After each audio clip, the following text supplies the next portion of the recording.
Começa agora o programa Hora e a Vez da Pequena Empresa, sempre levando para você muitas informações e atrações. Confira! O advogado Marcos Bernardini falando sobre o golpe do falso advogado e explicando como os criminosos usam dados de processos na justiça para enganar as vítimas. O advogado Piraci Oliveira trazendo novidades e informações. O economista Hudson Bessa comentando sobre o atual momento da taxa básica de juros e o impacto no cenário econômico.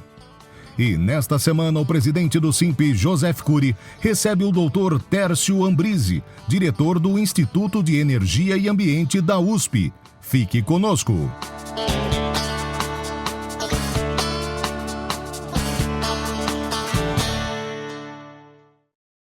Olá, amigos do SINP, tudo bem? Aqui é o professor Hudson Bessa, falar um pouquinho sobre cenário econômico. Bem, recentemente tivemos decisões sobre taxa de juros no Brasil e nos Estados Unidos. Começando pelos Estados Unidos, Estados Unidos parou o seu ciclo de afrouxamento monetário, ou seja, parou de reduzir a taxa de juros. Isso num contexto aonde ainda não entrou no ar, ou não entraram no ar, as tarifas de Donald Trump, que são inflacionárias. Então nós vamos ter um efeito, um impacto sobre a inflação quando essas tarifas começarem, o que tende a fazer com que o Banco Central venha a aumentar a taxa de juros, já que parou sem elas, deve aumentar quando elas vierem, tá? Agora, e Brasil? Brasil, recentemente o nosso Banco Central, o Copom, ele aumentou a nossa taxa de juros em 1% e já está previsto aí mais um aumento na próxima reunião.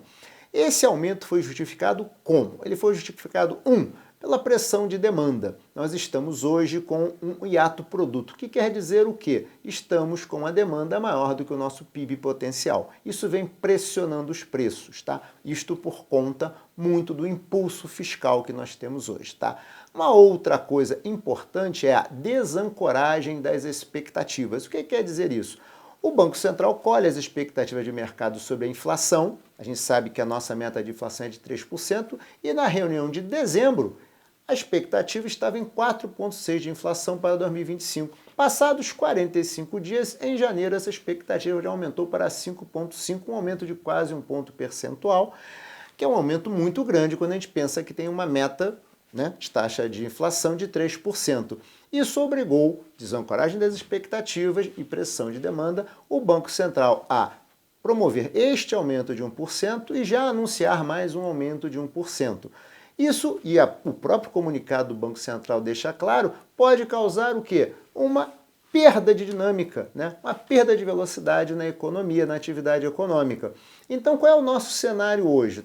Quando a gente olha para o cenário, Banco Central americano com possibilidade de aumentar os juros, e isso tende a tornar o mundo, o comércio global, um pouco menor, restringir um pouco o comércio global. Por outro lado, aqui, como já falei, o aumento de juros tende também a restringir a demanda e restringir um pouco a produção também. Isso leva a um quadro de o mundo andando, caminhando mais lentamente, e o Brasil também na sua economia caminhando mais lentamente. Essas duas coisas levam a um cenário que obviamente vão se retroalimentando. Portanto, a tendência é ter um primeiro semestre, quiçá um ano, um pouco complicado para negócios. Complicado porque demanda menor, faturamento menor. Taxa de juros maior ou maiores significa custo de capital maior. Nessa situação onde o faturamento pode não se mostrar muito alvissareiro e a taxa de juros mais alta leva a um custo maior de capital, o empresário deve tomar o quê? Cuidado com suas decisões de investimento, deve ser conservador nos seus planos, deve planejar muito bem e não tomar riscos que não tenha certeza ou quase certeza que será capaz de dar conta. Vale a pena, portanto, um planejamento conservador, uma execução conservadora e ficar reavaliando as possibilidades de negócios e oportunidades que vão surgir, porque também nas crises sempre surgem oportunidades. Eu acho que é isso aí, minha gente. Obrigado a todos.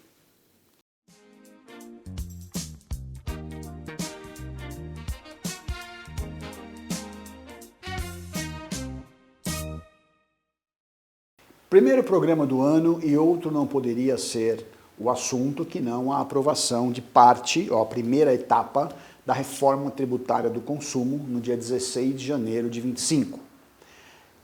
Essa tributação, já falamos sobre isso, a criação do IVA, do CBS, do IBS, muda tudo, mudará tudo a partir de 1/1/26 em forma de teste e efetivamente a partir de 1/1/27.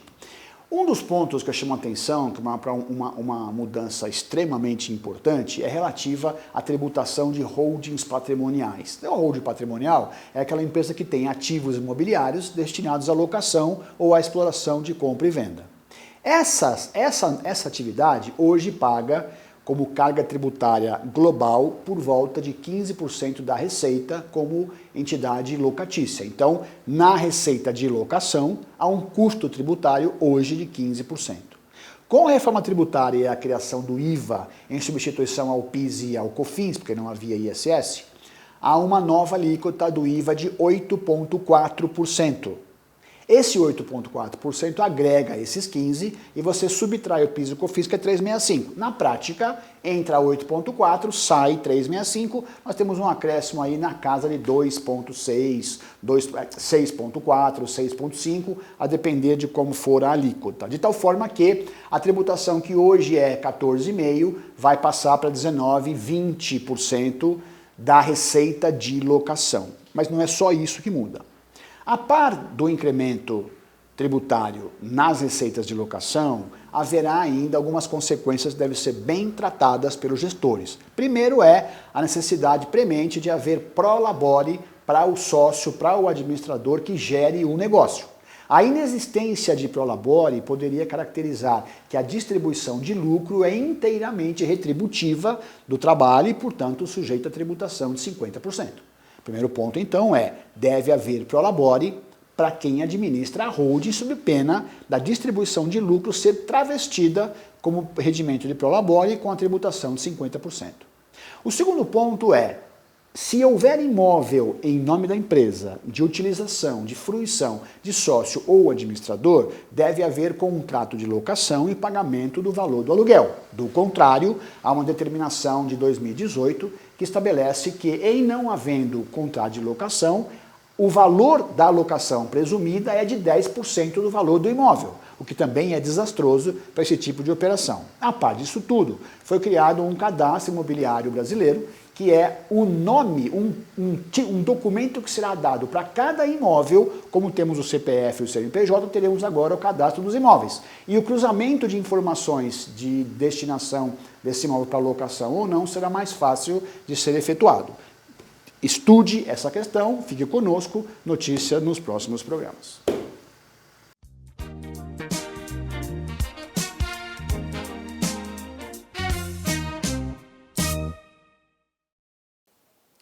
A cada dia que passa, os golpistas, os estelionatários estão ficando mais criativos contra os consumidores, lesionando os consumidores, praticando crimes, principalmente na modalidade virtual, porque dificulta a localização, dificulta a investigação e dificulta você chegar até esse criminoso.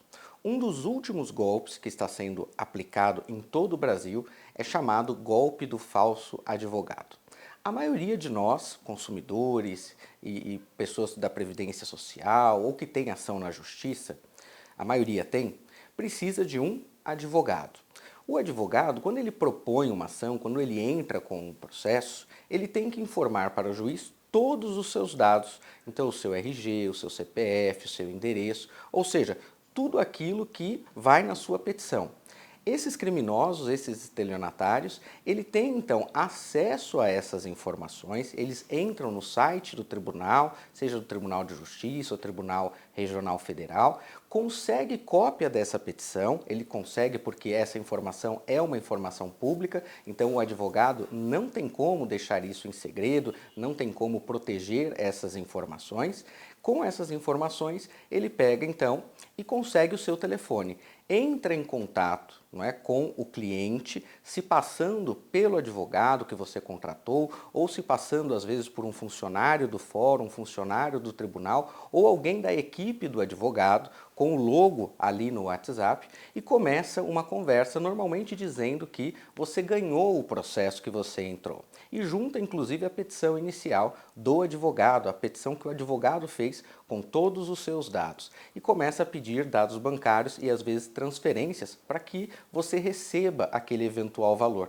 E não é verdade. Quando você receber qualquer tipo de contato, seja por WhatsApp ou e-mail, de um escritório de advocacia que você tenha contratado, procure saber se realmente aquele canal é o canal oficial, se aquele WhatsApp é realmente do seu advogado ou do escritório de advocacia. Na dúvida, bloqueie, denuncie e ligue, entre em contato pelo telefone ou pelo e-mail que você já tem cadastrado. Então tome muito cuidado, se você tem a contratação de um advogado, se você tem um processo de indenização, é muito comum, muito provável que você vá receber essa chamada, não é? Esse tipo de indicativo para esse golpe. Não acredite, entre em contato com o seu advogado pelos canais oficiais. Não passe nenhum dado bancário e também não faça nenhum tipo de transferência.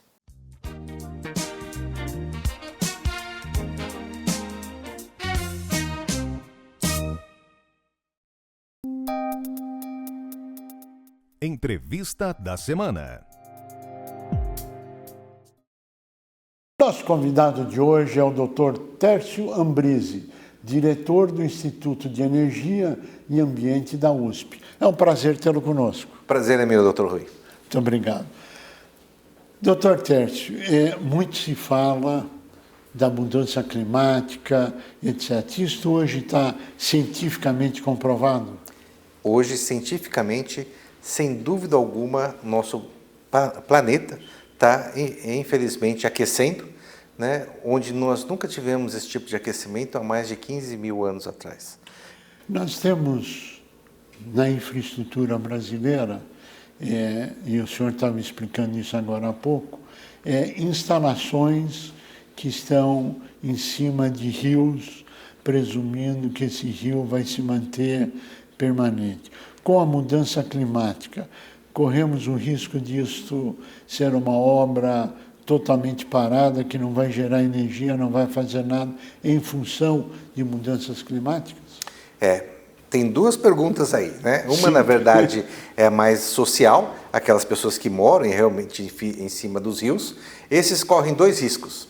Um deles é o rio baixar a tal nível que eles não consigam mais, podem andar ali e não consigam um transporte para se chegar lá, ou mesmo para ter comida e outros. E isso vem ocorrendo, nós já vimos isso desde o ano passado, ali no Rio Amazonas, né, onde teve uma seca muito grande, o rio baixou de 3, 4 metros do nível esperado.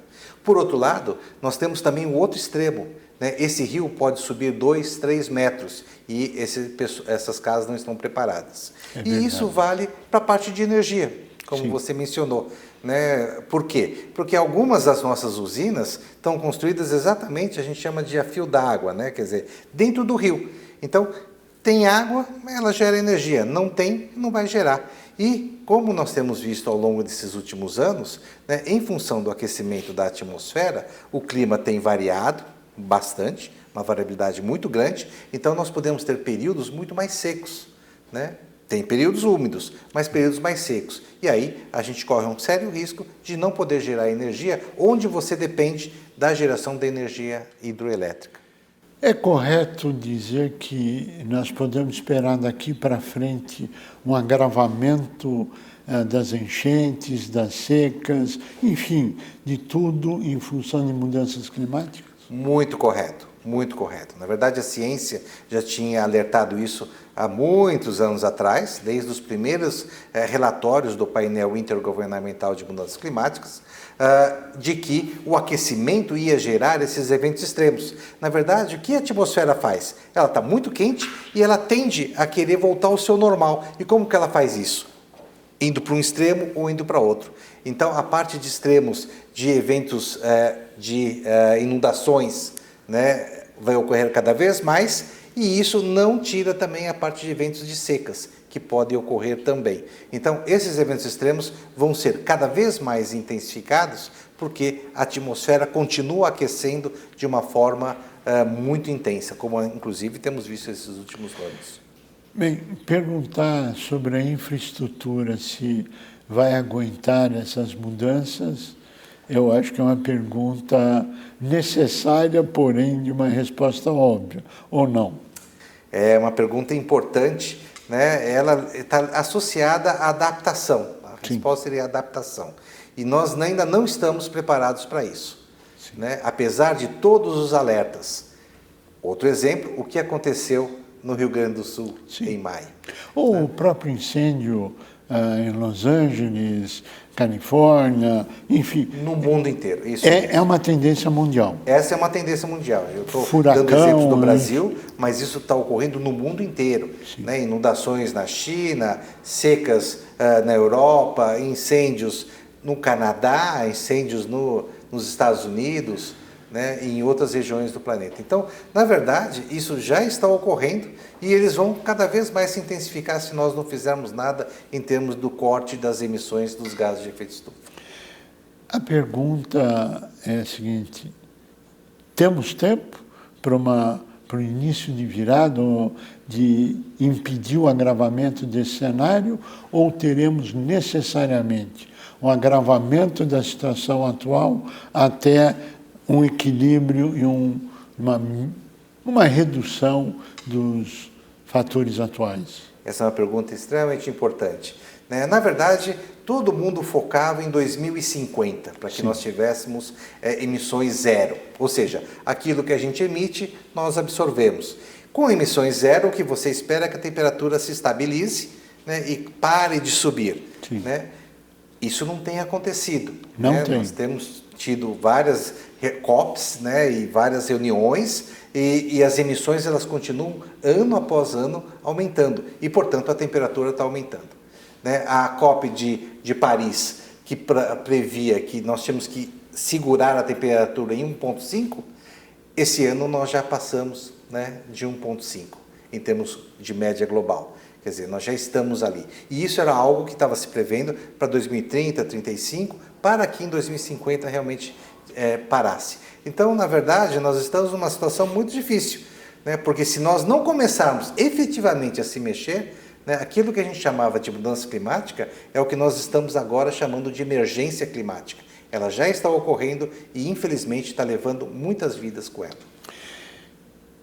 Na prática, o que a grande indagação é todo o movimento que foi feito, enfim, a nível ambiental, que não se teria crédito para grandes corporações, etc., ficou muito mais num discurso do que na prática, em termos mais concretos e no mundo real, a nível mundial. Não falo numa questão local, eu falo mundo. É verdade. Né? O que tem ocorrido é que nós temos mais discutido isso em papéis do que efetivamente colocado em prática. Né? Nós estamos aí esse ano para a COP 30, né? As COPs elas acabaram surgindo após a Rio 92, que houve um estímulo, né, para que isso ocorresse, e no entanto, né, nós continuamos discutindo e a prática tem sido colocada de lado. Né? Nós tivemos lá os compromissos de todos os países para redução das suas emissões. Alguns países conseguiram, outros países não, e alguns nem pensaram em fazer isso mesmo. Né? E, no entanto, e com isso a gente está aumentando esse nível de emissões. Nós temos visto pela grande imprensa que o presidente dos Estados Unidos, aliás, uma pessoa que vai influenciar o mundo inteiro, nega o fato da mudança climática. Como é que o senhor vê o impacto disso a nível mundial, nos outros países, ou para a própria humanidade propriamente dita? Isso é algo importante. Né? Na verdade, ele nega porque ele tenta ter uma visão de aumento da economia americana. Sim. E, no entanto, né, nós sabemos hoje que você pode crescer economicamente sendo sustentável. Sim, claro. Né? Então, você não depende, por exemplo, dos combustíveis fósseis para gerar energia. Nós temos hoje várias alternativas, né? A USP tem iniciativas nesse sentido, não tem? Várias. Aliás, seu departamento tem isso. O Instituto de Energia e Ambiente, na verdade, por exemplo, nós geramos 80% da energia que nós consumimos. Né? E continuamos fazendo experimentos com os painéis fotovoltaicos, quanto eles podem ser cada vez mais eficientes. Claro. Né? Recentemente, nós geramos um projeto de um biodigestor, né? Onde se pega o resíduo orgânico, aquilo que a gente gera dos alimentos da nossa casa, coloca dentro do biodigestor, ele gera um gás metano, esse gás ele pode ser convertido em energia, ou ele pode, inclusive, ser convertido em biocombustível. Sim. Né? Não é o ideal, mas ele pode ser. E ainda como resíduo você tem o fertilizante, que aí pode ser usado, né, nas plantações e nas hortas. Essa é a maravilha da ciência, olha. Não, e isso resolveria o problema das grandes cidades. Sim. Né? Porque um dos grandes problemas que nós temos são os lixões. Sim, claro. Que geram o quê? Metano. Metano é quase 20 vezes mais eficiente em termos de absorção de calor dos gases de efeito estufa que o CO2, inclusive, que é o que é liberado pela queima de combustíveis fósseis e queimadas. Então, na verdade... A tecnologia existe. A tecnologia existe. O que falta é decisão política, financeira e empresarial para a implementação disso. Acredito que sim. Eu acho que, na verdade, é uma união de tudo isso. Sim, eu acho claro. que a sociedade civil, né, as empresas e o governo, eles vão ter que caminhar juntos, né, claro, nessa direção. Claro. Né? E nós temos agora uma oportunidade fantástica. Com a COP aqui no Brasil, né, nós podemos mostrar para o mundo, e o Brasil tem que ser um protagonista. Tem né, que ser protagonista. para mostrar para o mundo que a transição energética está aqui no país e nós podemos ser um exemplo. Né? Aí, né, isso provavelmente vai minimizar o impacto dos Estados Unidos, né, negando a importância do meio ambiente para o planeta. Né? E isso é o que nós precisamos fazer. Que é essencial, porque se não tem vida humana, o que adianta o planeta? E o que está se colocando em risco, em última essência, é a vida humana. Ou essa análise está errada? Não, essa análise está perfeita. Né? O que nós estamos colocando em risco, né, é a sobrevivência humana.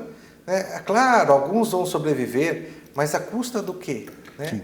Doenças, claro, né, mortes, fome, porque a mudança do clima ela altera exatamente o solo e a produção de alimentos. E nós estamos crescendo a uma taxa grande. Daqui a alguns anos vamos ser 10 bilhões de pessoas no nosso planeta. Aliás, o grande medo dos países hoje é a segurança alimentar.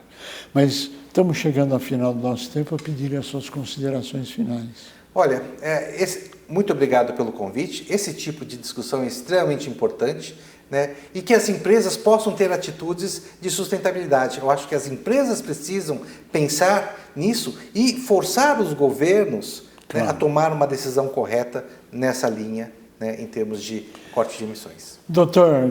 Tércio Ambris, nós queremos agradecer muito a sua participação, parabenizá-lo pela evolução da ciência que vem ocorrendo na sua organização, que o senhor dirige, para o bem de São Paulo, para o bem do Brasil, para o bem do planeta. Sucesso nessa empreitada. A você que esteve conosco, nosso mais profundo agradecimento, com a certeza que estaremos juntos na semana que vem. Até lá!